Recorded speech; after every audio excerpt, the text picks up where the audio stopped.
কি হলো চিকি? কালকে তো খুব বড় গলায় বলেছিলে যে সিয়ার সব সত্যিটাকে সামনে নিয়ে আসবে সন্ধ্যের আগেই। কই, এখনো তো কিছু হলো না।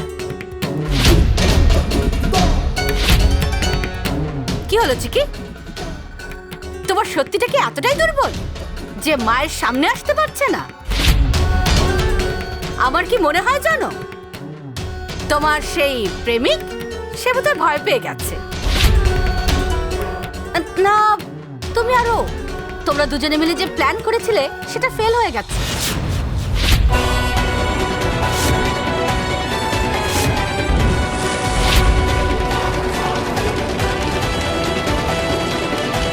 মা, মনে হচ্ছে ও ভয় পেয়ে গেছে। আচ্ছা চিক্কি ম্যাডাম, আমাদের কি তার সাথে কথা বলার জন্য জেলে যেতে হবে নাকি?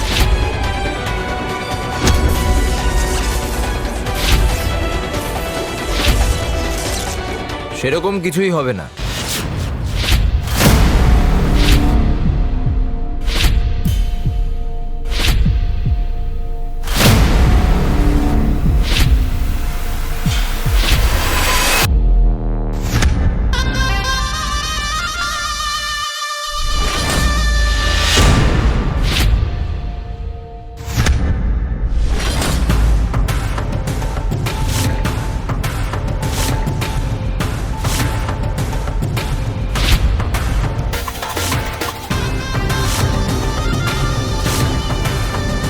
আমার কাছে যাওয়ার কোনো দরকার নেই, আমি চলে এসেছি।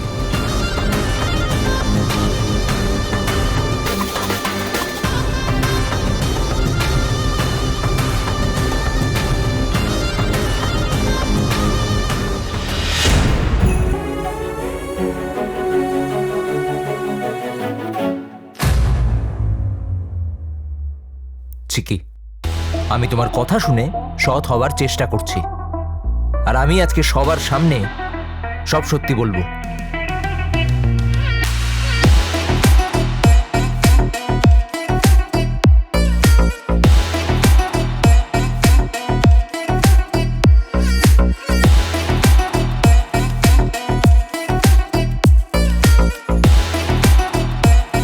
আমি আপনাদের পরিবারকে সমস্যায় ফেলেছি, সেই জন্য আমি হাত জোর করে আপনাদের কাছে ক্ষমা চাইছি।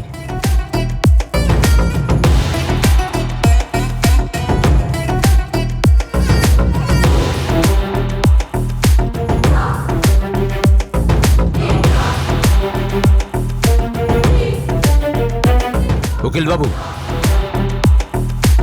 সত্যি কথা হলো চিকির সাথে আমার কোনো সম্পর্ক নেই।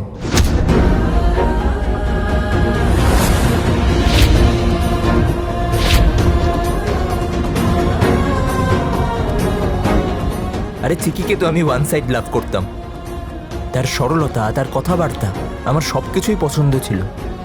কিন্তু একটা কথা সত্যি, টাকার লোভে ও কোনোদিনও আমাকে ভালোবাসেনি।